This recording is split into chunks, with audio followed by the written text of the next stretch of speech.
Buenas tardes, mi nombre es Cecilia Domínguez, yo soy terapista e infectóloga y en esta oportunidad vamos a hablar de lo que son las infecciones parasitológicas asociadas a HIV en terapia intensiva. Bueno, como sabemos, la terapia antirretroviral mejoró lo que es la morbilidad y mortalidad de los pacientes HIV. Sin embargo, hay una clara diferencia en lo que es los países desarrollados y los países en desarrollo. En los países en desarrollo todavía sigue siendo una causa importante de internación y las infecciones siguen siendo una causa importante de morbilidad. Fíjense en este metaanálisis que está publicado en el año 2015, que es de las causas de ingreso y de mortalidad de los pacientes HIV, sobre un total de 25.000 pacientes, el 46% de los ingresos estuvo relacionado a SIDA y enfermedades bacterianas, 31% fueron de causa infecciosa y si se fijan acá en el recuadro en rojo, el 6% la causa fue parasitaria, con una clara diferencia, como dijimos recién, entre los países desarrollados y los países en desarrollo.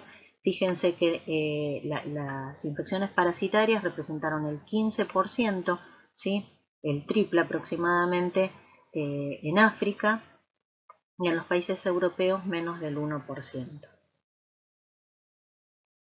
Con un 20% de mortalidad en adultos, de los cuales 36% requirieron ingreso a unidades de cuidados intensivos, y si se fijan en el recuadro de la derecha, entre las causas más importantes y en tercer lugar estuvieron la lesión ocupante de espacio cerebral, básicamente lo que es la toxoplasmosis, como causa parasitaria, y otra causa importante de ingreso de los pacientes, sobre todo y de mortalidad en terapia intensiva, fue la diarrea de tipo infecciosa.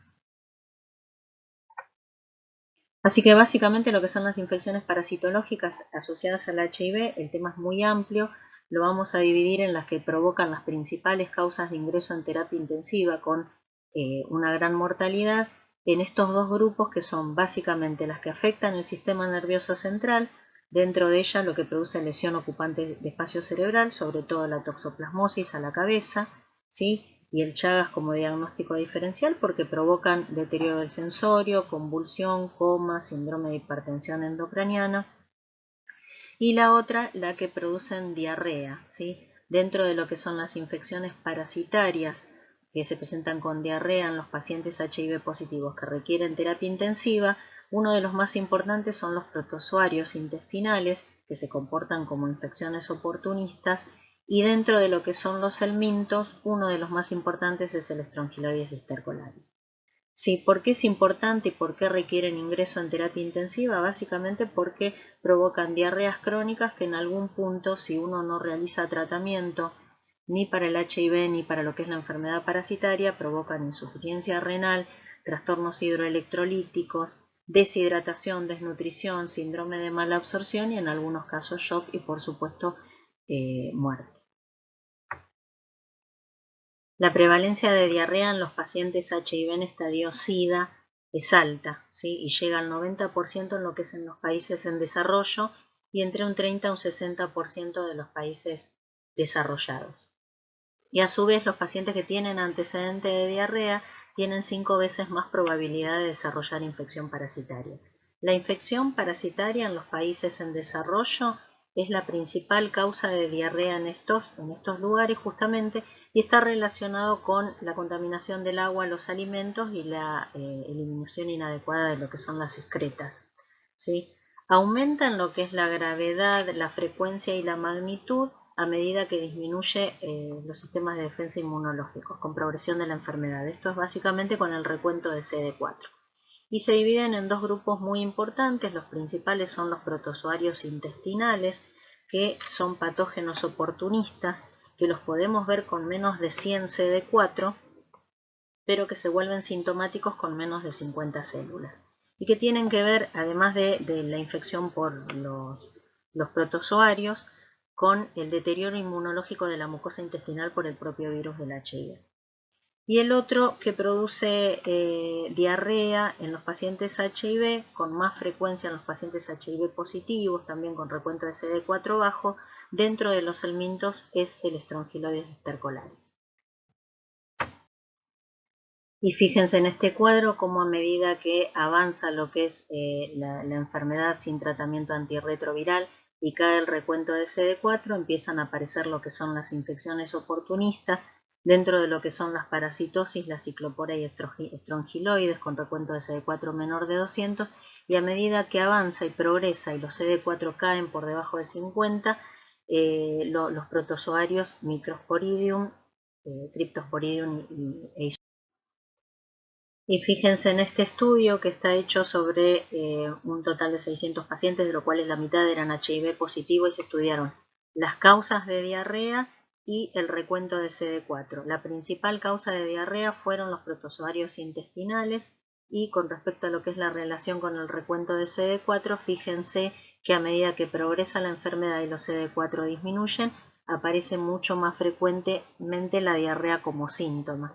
Si por encima de 200 CD4 la frecuencia de diarrea es más baja, ¿sí? Y cuando cae por menos de 50 CD4, fíjense que el 78% de los pacientes presentan diarrea. Y fíjense cómo la asociación entre enfermedad parasitoria producida sobre todo por lo que es protozoarios, patógenos oportunistas en pacientes HIV, es mucho más alta en los países en desarrollo.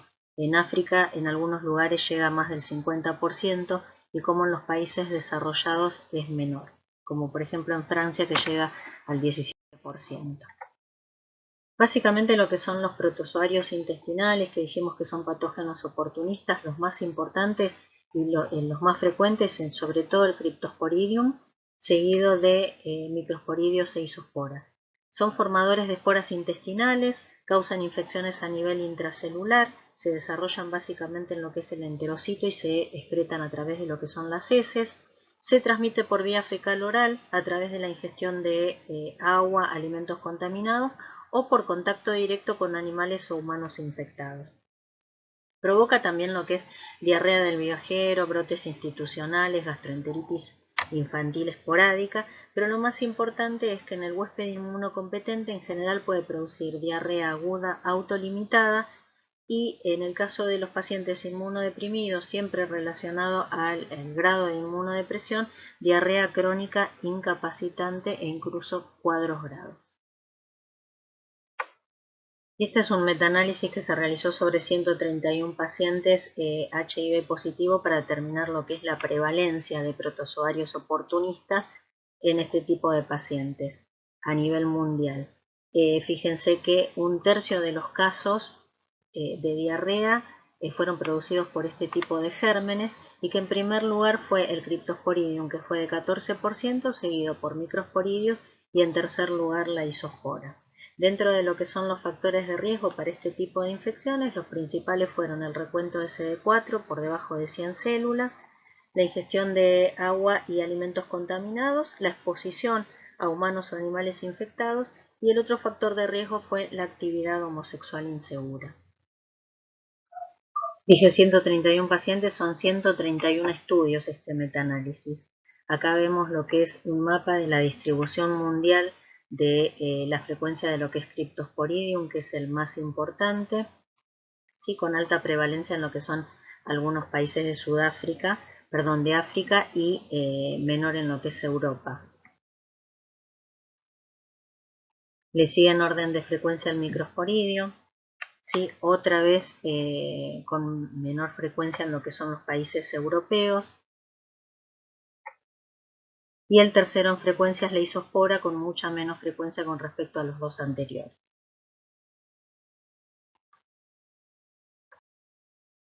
El segundo en frecuencia son los microsporidios, que son eucariotas intracelulares obligados, ¿sí? Y están filogenéticamente relacionados con los hongos, particularmente con lo que son los zigomicetos.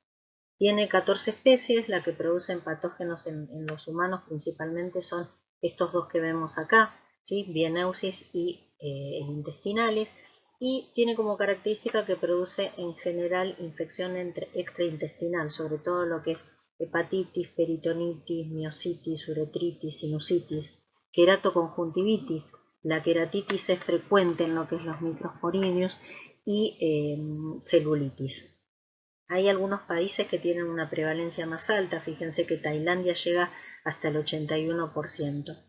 Y una de las cosas importantes que tienen los microsporidios es que básicamente el mecanismo de transmisión no está del todo claro, ¿sí? Una de las hipótesis es que los humanos son portadores asintomáticos y que la infección se va a producir cuando aparece la inmunodepresión en contexto de lo que es HIV-Sida o trasplante o cáncer. Lo que son en general los protozoarios estos oportunistas, básicamente los tres más importantes, Cryptosporidium, Microsporidium y Zoospora, lo que producen es afección intestinal y extraintestinal. Afectan principalmente a nivel intestinal lo que es el intestino delgado y pueden producir afectación de células epiteliales en forma contigua. La afectación del colon es más importante en lo que es la criptosporidiosis y también se ha visto en lo que es Microsporidium, ¿sí? Y en general lo que producen es diarrea crónica, ¿sí? Que a medida que va progresando se vuelve fulminante. Puede haber dolor abdominal, puede haber fiebre, en general hay ausencia de leucocitos en materia fecal. Esto permite hacer un poco lo que es diagnóstico diferencial de algunos protozoos invasivos como ser las amebas. Y dan como consecuencia de esta diarrea crónica un síndrome de mala absorción, deshidratación y trastornos hidroelectrolíticos que son los que llevan al paciente a terapia intensiva con insuficiencia renal y finalmente a la muerte si no se trata. Pero también tienen afectación intraintestinal. Lo que principalmente producen a nivel extraintestinal es afectación de lo que es la vía biliar, ¿sí? Producen colagitis esclerosante por obstrucción progresiva de lo que es la vía biliar intra y extrahepática y colecistitis alitiásica por afectación de lo que es la pared de la vesícula biliar, que se da en los tres protozoarios más importantes. Esto va a dar dolor en hipocondrio derecho, aumento de la FAL, ¿sí? Y en algunas ocasiones, básicamente lo que es relacionado al Cryptosporidium, hay afectación del conducto pancreático por obstrucción de lo que es el conducto de entrada. Y hay algunos, ¿sí? Que en estadios algunos más avanzados, sobre todo lo que es la isospora, puede producir artritis reactiva. En el caso del Cryptosporidium, las especies que son patógenas para humanos son Hominis parvum y Meleagridis, ¿sí? Y en el caso de la cistoisospora, la cistoisospora belli. Como vimos recién, los tres patógenos, estos tres protozoarios, tienen afectación intestinal y extraintestinal en mayor o menor grado, mayor para lo que es el Microsporidium. El Cryptosporidium básicamente lo que produce es afectación de la vía biliar y más compromiso puede tener de lo que es la afectación pancreática. Y lo que es la cistoisospora, además de lo que es la colangiopatía y la colecistitis alitiásica, produce artritis reactiva con afectación también de lo que es ganglios linfáticos, vaso y el hígado. Para lo que es el Cryptosporidium no me voy a explayar mucho en lo que es la metodología diagnóstica porque tienen la clase del doctor Astudillo, pero básicamente lo que hacemos es en Cryptosporidium es la búsqueda de los ovoquistes con tinciones ácido resistentes o por inmunofluorescencia. Se puede hacer búsqueda por PCR o detección de antígenos por inmunocromatografía. Por supuesto que si uno no logramos hacer el diagnóstico en las muestras de materia fecal y se utilizan métodos más invasivos como ser la endoscopía, se puede realizar directamente la biopsia. En el caso de Microsporidium también se puede acceder al diagnóstico por lo que es microscopía, PCR o biopsia con tinción de Giemsa, y para lo que es la cistoisospora también directamente la microscopía, y las muestras pueden ser de materia fecal, aspirado duodenal o también de biopsia. En cuanto a lo que es el tratamiento, para el Cryptosporidium se puede utilizar nitazoxanida en dosis de 500 a 1 gramo 2 veces al día durante 14 días. Y una de las opciones que se puede utilizar es la paramomicina en 500 miligramos 4 veces al día por 14 a 21 días. Para lo que es el Microsporidium se puede utilizar albendazol, 400 miligramos, 2 a 4 semanas. ¿Sí? Está discutido el tema de la profilaxis secundaria hasta el recuento de CD4 mayor de 200 células. Y otra de las opciones en pacientes que no responden es utilizar una combinación de itraconazol con albendazol. La fumagilina se puede utilizar en forma tópica para cuando hay queratoconjuntivitis. Y para lo que es la cistoisospora, trimetoprima sulfametoxazol, 2 a 4 veces al día durante 10 días. Si hay intolerancia o alergia a la sulfa se puede utilizar ciprofloxacina. Otra de las opciones es utilizar pirimetamina asociada a leucovorina, la pirimetamina en dosis de 50 a 75 miligramos día, y también como otra opción se puede utilizar nitazoxanida o macrólidos, pero la evidencia por supuesto que es menor. El tratamiento de elección para la cistoisospora es la trimetoprima sulfametoxazol. Y en todos los casos hay que recordar que son patógenos oportunistas que se dan en pacientes con recuento de CD4 bajo, así que está indicado el inicio de la terapia antirretroviral. Hay que tener en cuenta entonces que este tipo de infecciones oportunistas producen enfermedad prolongada grave y que puede ser extraintestinal también. Y hay algunas cosas que hay que tener en cuenta. Por ejemplo, que en general es producida por una sola especie, pero que pueden dar infecciones mixtas, ¿sí? Con más de uno. Otra de las cosas importantes es que el Cryptosporidium, los ovoquistes pueden contaminar lo que son los suministros públicos de agua y que persisten a pesar de lo que es la cloración estándar. Y otra de las cosas importantes es que hay transmisión de persona a persona, y esto es un dato importante, sobre todo lo que es hombres sexualmente activos que tienen relaciones con hombres. En el caso de la isospora, en general la eliminación es intermitente y en niveles bajos, por lo tanto si uno sospecha tiene que repetir la muestra. Y con respecto a lo que es el tratamiento para todo lo que son los protozoarios oportunistas, como dijimos recién, una de las cosas importantes es que hay que hacer reconstrucción del sistema inmunológico mediante el inicio de la terapia antirretroviral, corrección de lo que es la hidratación, los trastornos hidroelectrolíticos, nutrir al paciente porque en general vienen con diarreas crónicas que llevan a la desnutrición también, ¿sí? Si está indicado por vía enteral y si no se puede por vía parenteral. En el caso de que haya afectación de la vía biliar, algunos pacientes pueden requerir colangiopancreatografía retrógrada endoscópica, esfinterotomía, sobre todo en el caso del Cryptosporidium cuando hay afectación de lo que es el conducto pancreático o colocación de stent. El tratamiento específico, como vimos recién, para cada una de las patologías, y es muy importante lo que son las medidas de higiene, es decir, el lavado de mano, evitar comer carnes o mariscos poco cocidos, limitar lo que es la exposición a animales que no se sabe si están infectados. Básicamente como medidas generales de lo que es el tratamiento de los protozoarios oportunistas. Otra de las parasitosis importantes en los pacientes HIV positivos es el Strongyloides stercolaris, ¿sí? Que pertenece a lo que es los nematodes. El Strongyloides es endémico de lo que son zonas tropicales, subtropicales y templadas, ¿sí? Y afecta, normalmente en el 50% de los casos es asintomático, pero afecta a pacientes inmunocomprometidos. Un poco para recordar lo que es el ciclo del parásito, ingresa a través de la piel, llega por vía hemática a lo que es el corazón, de ahí al pulmón. En el pulmón lo que hace es romper los capilares, asciende hasta llegar al tubo digestivo donde se deglute, ¿sí? Y una vez en el intestino se van a desarrollar lo que son las hembras adultas. Estas hembras adultas van a poner huevos por lo que es partenogénesis, y a partir de acá puede empezar un ciclo de lo que es autoinfección que se da sobre todo en los pacientes inmunodeprimidos. Esta autoinfección va a ser por estas hembras adultas si atraviesan la pared intestinal, una autoinfección interna, y si lo hace a través de la piel perianal, una autoinfección externa, ¿sí?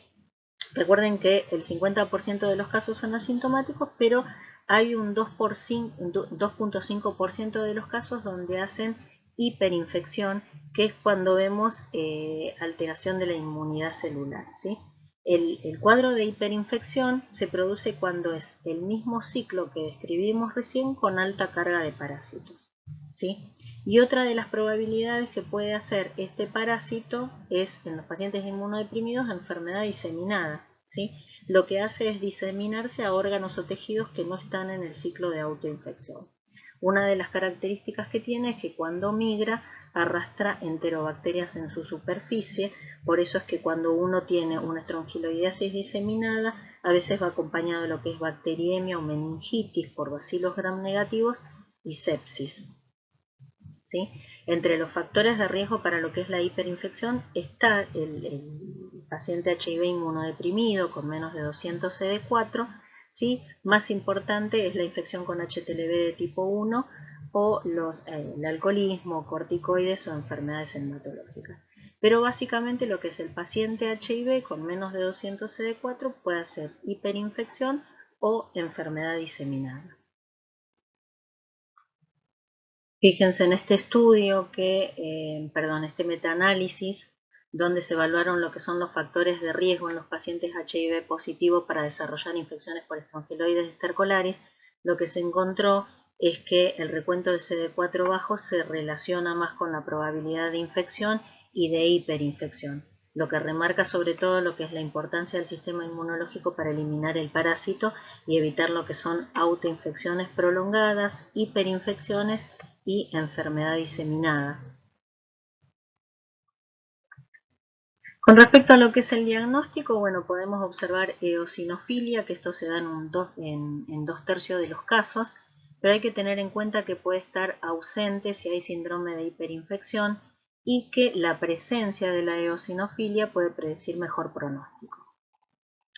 Se puede hacer diagnóstico por serología, que lo que hace es medir respuesta de tipo IgG. Hay que tener en cuenta que tiene reacciones cruzadas, sobre todo lo que son las filarias y el mintos, y en el caso de los HIV pueden ser negativos, ¿sí? Por lo tanto, si uno sospecha, hay que complementarlo con lo que son los métodos directos. Y dentro de lo que son los métodos directos está el análisis de la materia fecal, donde podemos observar la presencia de las larvas directamente por microscopía. Esto tiene una sensibilidad del 50%. Y hay que tener en cuenta que en este caso también tiene excreción intermitente. Por lo tanto, si uno mantiene la sospecha, hay que repetir las muestras, ¿sí? Cuando tenemos un número cercano a 7, la sensibilidad es cercana al 100%. Está disponible también lo que es la PCR para hacer diagnóstico, que tiene una sensibilidad que está cercana al 72% y una especificidad del 93%. ¿Sí? Y hay que recordar que en los casos de hiperinfección o diseminada hay que tomar hemocultivos para búsqueda de bacteriemia, básicamente. En algunas situaciones hay que tener en cuenta, por ejemplo, si hay lesiones dermatológicas, ¿sí? Que podemos ver las larvas que van migrando directamente. En ese caso se puede hacer biopsia y ver directamente las larvas por microscopía. Se puede complementar con serología. Si tenemos síntomas pulmonares, recuerden que esta es una parasitosis que hace síndrome de Loeffler con infiltrados pulmonares migrantes. ¿Sí? Se puede hacer muestra respiratoria y ahí también podemos encontrar las larvas. Y en el caso de hiperinfección, además de las muestras de materia fecal, se puede enviar contenido duodenal para evaluar la presencia de larvas, se puede complementar con serologías y con hemocultivos. Hay que tener en cuenta que para lo que es la estrongiloidiasis crónica, que es asintomática, la sensibilidad de los métodos directos es menor y la especificidad de la serología también es baja. Con respecto a lo que es el tratamiento de elección es ivermectina. En el inmunocompetente se utiliza 200 microgramos día durante 1 o 2 días. Y en el caso de que sea paciente inmunocomprometido, se hace 200 microgramos diarios por 2 días y se repite a las 2 semanas, que es el tiempo que dura el ciclo de autoinfección. Pero no tiene eficacia superior, repetirlo a las 2 semanas. En el caso de que sea enfermedad grave con hiperinfección o diseminada, se utiliza 200 microgramos día, ¿sí? Asociado al tratamiento antibiótico para bacilos gram negativos durante al menos 2 semanas, o se continúa hasta que desaparecen los síntomas y hay deposiciones diarias con examen negativo. Otra de las opciones, pero es recomendación de experto, es utilizar una asociación entre ivermectina y albendazol. Se puede utilizar también albendazol o tiabendazol. El albendazol en dosis de 400 miligramos 2 veces al día, 3 a 7 días, o tiabendazol 25 miligramos por kilo durante 3 días. Hay que tener en cuenta que el tiabendazol tiene efectos adversos gastrointestinales, es peor tolerado, ¿sí? Y ninguno de los dos tiene más eficacia que la ivermectina. La ivermectina es el tratamiento de elección. Para los pacientes que son asintomáticos, ¿sí? Y tienen factores de riesgo, ¿sí? Por epidemiología y uno sospecha y le pedimos serología, y están estables, se puede iniciar tratamiento hasta que esté el resultado de las serologías, sobre todo si estamos programando inmunosupresión, como por ejemplo la utilización de corticoides. Y con respecto a lo que es el seguimiento, ¿sí? Para los que tienen materia fecal positiva, se hace examen de materia fecal hasta que negativice. No se hace seguimiento con PCR, recuerden que es un método que puede seguir dando positivo y que eso no habla de enfermedad activa. Y en el caso de que se inicie con serología positiva, va a depender del método, ¿sí? Si son métodos efectivos, son métodos buenos de serología, en algunos casos pueden negativizar entre los 6 y 6 meses, entre los 3 y 6 meses. Y en cuanto a lo que es el compromiso neurológico en el paciente HIV positivo, puede ser por múltiples causas, las principales son de tipo infecciosas, y dentro de lo que es el compromiso infeccioso, las más importantes que producen sobre todo lo que es lesión ocupante de espacio cerebral, en el caso de lo que es parasitológico, que es el tema que nos convoca, son principalmente la toxoplasmosis cerebral y el Chagas. Acá es importante diferenciar si es lesión ocupante de espacio cerebral, que es la que se presenta con foco neurológico o sin foco, y si tiene hipertensión endocraniana o no. Dentro de las que se presentan con lesión ocupante de espacio cerebral, el principal diagnóstico diferencial es la toxoplasmosis, sí, pero también lo son el linfoma primario del sistema nervioso central, la leucoencefalopatía multifocal progresiva, el tuberculoma, el Chagas, como dijimos recién, y también hay que tener en cuenta que pueden dar lesión ocupante de espacio la nocardia, el absceso piógeno y el criptococoma con mucha menos frecuencia. Y cuando no tienen lesión ocupante de espacio cerebral, es decir, que pueden no tener foco neurológico, las principales son la criptococosis meningia, la meningitis tuberculosa, las encefalitis virales y las meningitis bacterianas. Sí, y en general con hipertensión endocraniana se presentan lo que es la toxoplasmosis cerebral, el linfoma primario del sistema nervioso central, Chagas y tuberculomas, a diferencia de lo que es la leucoencefalopatía multifocal progresiva, que suele dar muy poca hipertensión endocraniana.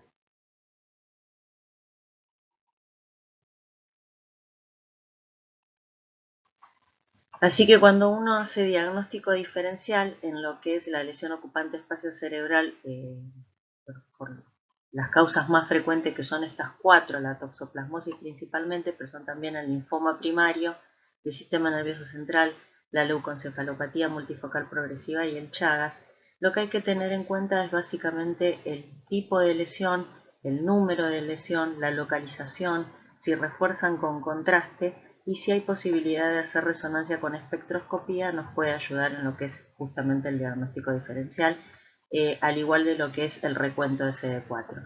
En general, estos 4 que son los más frecuentes se presentan con recuento de CD4 bajo, menos de 100, ¿sí? Y la toxoplasmosis suele tener lesiones múltiples en el 85% de los casos, que en general son suprainfratentoriales, con mayor afectación de lo que son los ganglios de la base y sobre todo lo que es a nivel de la unión de la sustancia gris con la sustancia blanca. En general tienen refuerzo con contraste en anillo, que se ve en el 90% de los casos. Esto significa que hay un 10% que no refuerzan y que no descarta el diagnóstico de toxoplasmosis, ¿sí? Tienen serología positiva en el 85% de los casos. Hay pacientes que pueden ser serológica negativa, que ahora lo vamos a ver. Y si hay posibilidades, si no hay contraindicaciones para realizar punción de líquido cefalorraquídeo, se puede hacer PCR para toxoplasmosis, ¿sí? Justamente en esta muestra, que la especificidad es elevada, del 96 al 100%, pero tiene una sensibilidad que es del 50%. Es decir, que si es negativa tampoco descarta. El espectro suele ser negativo y si tenemos posibilidad de hacer resonancia con espectroscopía, lo que suele tener es aumento del pico de lactato y lípidos. El linfoma primario del sistema nervioso central se suele dar con recuentos de CD4 más bajos, menos de 100, y en general suele ser lesiones únicas, en el 50% de los casos, con mucho edema, desplazamiento de línea media. En general es raro que sea infratentorial, puede tener refuerzo peripendimario y suele afectar también lo que es el cuerpo calloso. En el 60% de los casos refuerza con contraste en forma nodular o en forma irregular, ¿sí? Si hay posibilidades de realizar punción de líquido cefalorraquídeo, la citología es positiva en el 25% de los casos y hay una asociación con el virus de Epstein-Barr que la PCR puede dar positiva con una sensibilidad en el 80% y una especificidad entre el 95 y el 100%. Y en la resonancia con espectroscopía la característica que tiene es que tiene aumento del pico de colina. La leucoencefalopatía multifocal progresiva también se da con recuento CD4 menor de 100, en general son lesiones múltiples, afecta principalmente lo que es la sustancia blanca, en lo que es tronco, cerebelo, los ganglios de la base, a diferencia de lo que es la toxoplasmosis, están afectados en muy baja frecuencia, en un 17% de los casos, y a diferencia de las lesiones que vimos recién, no suele tener edema ni efecto de masa. ¿Sí? Acá también en la punción de líquido cefalorraquídeo, la PCR para el virus JC puede dar positiva con una sensibilidad entre el 80 y 90% y una especificidad entre el 92 y el 100%. Y para lo que es el Chagas, la lesión ocupante de espacios cerebrales, el chagoma, también se da con recuento de CD4 bajo, suele ser en general único, hemisférico, también es raro que afecte los ganglios de la base, ¿sí? Recuerden que la que principalmente ocupa los ganglios de la base es la toxoplasmosis cerebral. Puede tener o no refuerzo con contraste. Con respecto a lo que es la serología, podemos realizar serología para Chagas o el Stroud, que puede ser positivo, y si hay posibilidades también de realizar punción de líquido cefalorraquídeo, es importante hacer microscopía porque a veces se puede visualizar los tripomastigotes en el líquido cefalorraquídeo. Así que con respecto a lo que es la afectación del sistema nervioso central, hay que tener en cuenta que en los pacientes HIV positivo es el segundo órgano blanco más afectado después de la afectación pulmonar. 10% de los pacientes HIV positivos, la afectación neurológica suele ser la primera manifestación y entre un 40 y un 70% van a tener un cuadro clínico neurológico en la evolución de la enfermedad. Acá se puede ver una espectroscopía por resonancia, ¿sí? Que lo que vamos a ver es en la figura A, lesiones localizadas a nivel de lo que es el mesencéfalo y la protuberancia, y en la figura B, en los ganglios de la base. Y en la parte de abajo lo que podemos ver es el incremento del pico de lactato, ¿sí? Que llega a 54 para un valor normal que es de 6. Esto es característico de la toxoplasmosis cerebral. Con respecto a lo que es los anticuerpos, sí hay variabilidad geográfica en cuanto a lo que es la seroprevalencia, es mucho más alta en lo que es Europa, Latinoamérica y África y más baja en Estados Unidos.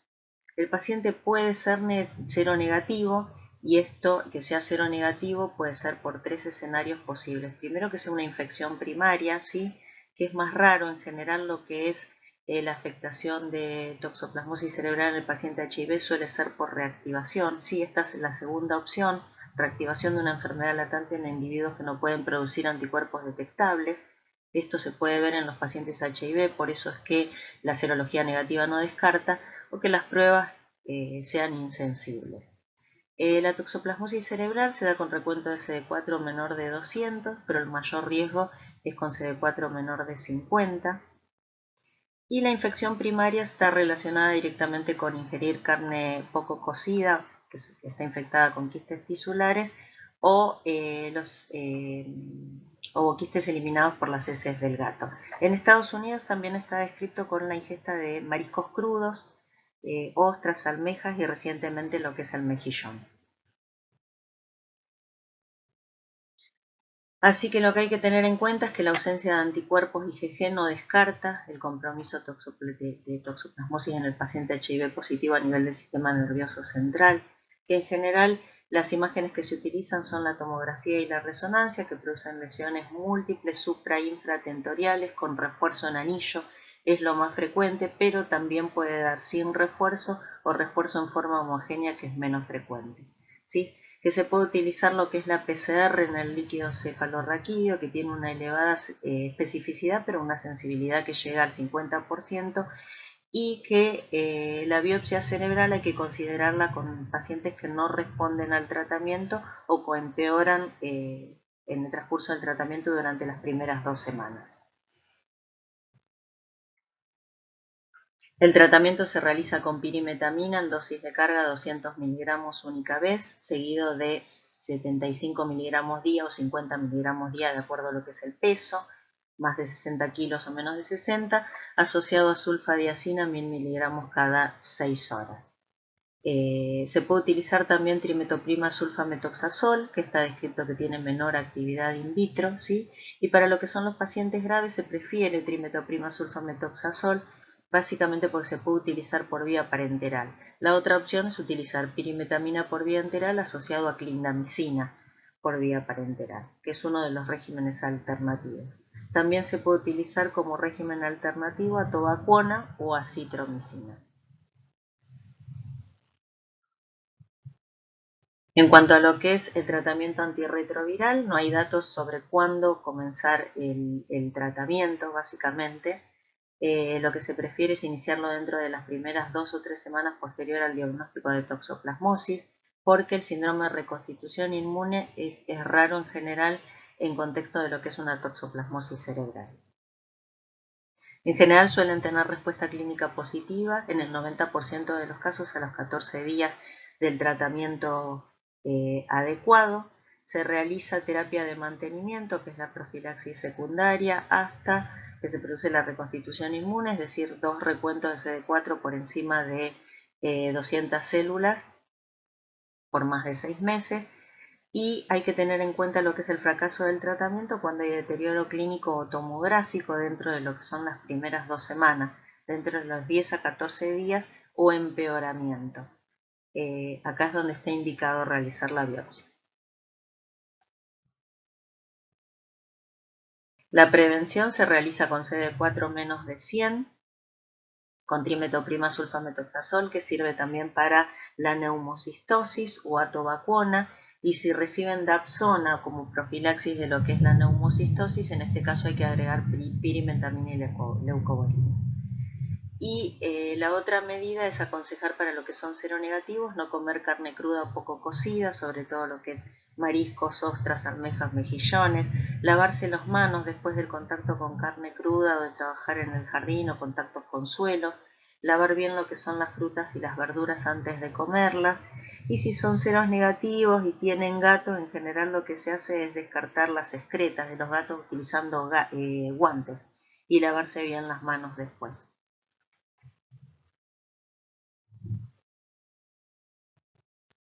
Para indicar lo que es la profilaxis primaria, en general es para individuos que son positivos para IgG con recuento de CD4 menos de 100. El régimen que se prefiere es trimetoprima sulfametoxazol diario, ¿sí? Y como alternativa se puede utilizar en forma trisemanal, que es como lo utilizamos habitualmente. También se puede utilizar si hay contraindicaciones o son alérgicos a sulfas, dapsona, más pirimetamina leucovorina semanal en distintas dosis o atovacuona. La enfermedad de Chagas sí es la otra localización que tiene el paciente HIV positivo a nivel del sistema nervioso central. Es producida por el protozoario Trypanosoma crucis. La mayoría de los pacientes infectados son asintomáticos y lo que son las manifestaciones tardías incluyen lo que es enfermedad cardíaca y enfermedad gastrointestinal. Es transmitida por vectores, pero también se transmite de la madre al feto en forma vertical, por la ingestión de alimentos y bebidas contaminados, que es lo que da las formas graves, mediante transfusión sanguínea, trasplante de órgano de un donante infectado o por exposición a laboratorio. Es endémica en 21 regiones de América Latina y hay mayor prevalencia de lo que es el Trypanosoma cruzi en Bolivia, Argentina, Paraguay, Ecuador, Salvador y Guatemala. En general, el parásito está presente en grandes cantidades en las heces del triatominio infectado. Durante o inmediatamente después de ingerir sangre, el insecto tiratomíneo lo que hace es defecar en la piel del huésped y permite que de esta manera el microorganismo ingrese a través de la herida de la mordedura, pero puede ingresar también a través de lo que es conjuntivas o mucosas sanas. Normalmente, con respecto a lo que son las manifestaciones clínicas, tiene un periodo de incubación que es de 1 a 2 semanas cuando es transmisión por vector y que puede llegar hasta 4 meses cuando es por transfusión o trasplante. A esto le sigue una fase aguda que dura 8 a 12 semanas, donde vemos circulación del tripomastigote, que normalmente es asintomática, esa es la forma más frecuente. Si tiene síntomas, suelen ser síntomas leves e inespecíficos. Puede tener inflamación en el sitio de inoculación, que es lo que se denomina chagoma, ¿sí? O cuando afecta lo que es las conjuntivas a nivel ocular, da inflamación unilateral, que es lo que se llama signo de Romaña. Puede tener enfermedad aguda grave durante la fase aguda, que estos se dan con muy baja frecuencia, en menos del 1% de los casos, y que se puede manifestar como miocarditis, derrame pericárdico, meningoencefalitis. Y a esto le sigue lo que es una fase crónica que dura toda la vida del individuo, que tiene dos formas, una forma indeterminada que es latente preclínica, donde no hay manifestaciones clínicas, y una forma determinada donde va a haber manifestaciones cardíacas o digestivas o reactivación, que es lo que vemos en los pacientes HIV positivos, que también se puede dar en pacientes con cáncer, quimioterapia o trasplantados. Entre un tercio a la mitad de los pacientes que tienen enfermedad indeterminada pueden desarrollar miocardiopatía chagásica crónica. En cuanto a lo que es la coinfección, Chagas HIV, la mayoría se da por reactivación. Las manifestaciones que más comúnmente se reportan son la meningoencefalitis y los abscesos cerebrales, que es lo que se denomina chagoma. La segunda manifestación de la reactivación es la miocarditis, que a veces puede ser superpuesta con una enfermedad cardíaca de Chagas en forma crónica, o sea, ahí aparecen nuevas arritmias, derrame pericárdico, insuficiencia cardíaca, progresión de una miocardiopatía en forma acelerada. Suelen tener un nivel de parasitemia mayor los pacientes HIV positivos que los pacientes HIV negativos, incluso cuando no tienen manifestaciones clínicas de reactivación. Y en general suelen tener afectaciones más graves cuando el recuento de CD4 es menor de 200 células. Es raro la reactivación de Trypanosoma cruzi en los pacientes que tienen HIV cuando tienen reconstitución inmune por la terapia antirretroviral. Entre los diagnósticos diferenciales, el principal, son las lesiones ocupantes de espacio cerebral y el principal es la toxoplasmosis cerebral. Hay que tener en cuenta que en este tipo de pacientes, tanto la meningoencefalitis aguda con el chagoma a nivel del sistema nervioso central como la miocarditis pueden ocurrir en forma simultánea. Y otra de las manifestaciones que pueden tener en el Chagas en contexto de HIV son lesiones cutáneas como el eritema nodoso. Puede haber invasión parasitaria a lo que es el peritoneo, estómago o el intestino. Fíjense en esto que es una revisión de pacientes coinfectados con Chagas y HIV, un total de 291 casos. Las formas más frecuentes son la crónica e indeterminada, y cuando hay reactivación, la afectación principal es la del sistema nervioso central, seguida de la afectación cardíaca. En cuanto a lo que es el diagnóstico, tanto en la fase aguda como en la reactivación, el nivel de parasitemia es alto, por lo tanto se pueden ver los tripomastigotes móviles en preparaciones frescas de sangre o frotis de lo que es la capa leucocitaria. Los parásitos se pueden observar tanto en ganglio linfático, médula ósea, sangre, lesiones cutáneas o líquido pericárdico. Se puede utilizar también la PCR, que en sangre suele ser positiva semanas o días antes de que el tripomastigotis se pueda ver en el frotis, y se puede utilizar también hemocultivos que son positivos en 2 a 8 semanas. Con respecto a lo que son las imágenes, cuando hay lesión ocupante de espacio cerebral o chagoma, en la tomografía, como dijimos recién, lo que vamos a ver son lesiones hipodensas, subcorticales, que suelen realzar con contraste o gadolíneo, que tienen mayor afectación de lo que es sustancia blanca, y que entre los diagnósticos diferenciales el principal es la toxoplasmosis cerebral. Si se realiza punción de líquido cefalorraquídeo, la punción lumbar, lo que vamos a ver es pleocitosis leve a predominio linfocitario con aumento de proteínas. Y también se puede ver el tripomastigote en el líquido cefalorraquídeo y se puede utilizar incluso la PCR en el líquido cefalorraquídeo. Y se hace biopsia de la lesión cerebral. En la histopatología lo que vamos a ver es inflamación y presencia de amastigotes en las células gliales y con menos frecuencia en las neuronas.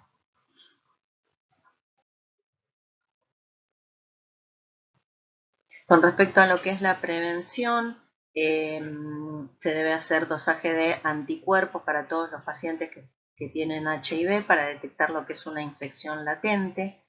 Se debe ofrecer tratamiento con benzimidazol o nifurtimox al paciente que tiene serologías positivas por más de un método, es HIV positivo y que no tenga miocardiopatía chagásica avanzada. La eficacia en general de lo que es los fármacos en la fase crónica es subóptima, no existe lo que es una prueba útil para lo que es evaluar la curación y todos los individuos se consideran siempre en riesgo de reactivación. Y la terapia antirretroviral, la optimización de la terapia antirretroviral puede ayudar a prevenir lo que es la reactivación de los pacientes coinfectados. Algunas consideraciones especiales, bueno, no existe lo que es consenso en cuanto a iniciar la terapia antirretroviral en pacientes coinfectados que tienen una lesión ocupante de espacio cerebral, así que es una decisión que se tiene que tomar en forma individualizada y va a depender básicamente de lo que es la evolución del paciente. No hay casos descritos de síndrome de reconstitución inmune relacionado al Chaga, así que no habría una contraindicación para iniciar el tratamiento antirretroviral en pacientes que tienen Chagas del sistema nervioso central y que están estables. No está claro si se debe utilizar profilaxis secundaria o terapia de mantenimiento crónico en los pacientes coinfectados que tienen una enfermedad de Chagas latente, ¿sí? Y tampoco hay recomendaciones en cuanto a lo que es el seguimiento de la reactivación, ¿sí? De lo que es la clínica de los pacientes en Chagas crónicos, pero no en cuanto a lo que es el seguimiento de la reactivación. Lo que se hace es básicamente evaluar síntomas clínicos compatibles. Así que la indicación de tratamientos para los pacientes que tienen infección aguda o reactivada y los pacientes que tienen factores de riesgo epidemiológicos que dan positivos para anticuerpos por más de una prueba, que no hayan sido tratados previamente y que no tengan miocardiopatía chagásica avanzada. Y lo que se utiliza es benzimidazol en dosis de 5 a 8 miligramos kilo día vía oral en 2 dosis durante 60 días o nifurtimox en dosis de 8 a 10 miligramos kilo día en 3 dosis dividido durante 60 días. Y por supuesto en estos pacientes hay que iniciar el tratamiento antirretroviral. Así que como conclusión, lo que hay que tener en cuenta es que las infecciones parasitarias en inmunodepresión asociada a HIV ocasionan cuadros graves con elevada mortalidad. El diagnóstico para lo que es las infecciones parasitarias requieren métodos específicos que hay que tenerlo en cuenta junto con los diagnósticos diferenciales para realizar lo que es un tratamiento adecuado y que el tratamiento antirretroviral en personas que viven con HIV se debe iniciar y se debe controlar para disminuir lo que son las infecciones oportunistas. Muchas gracias.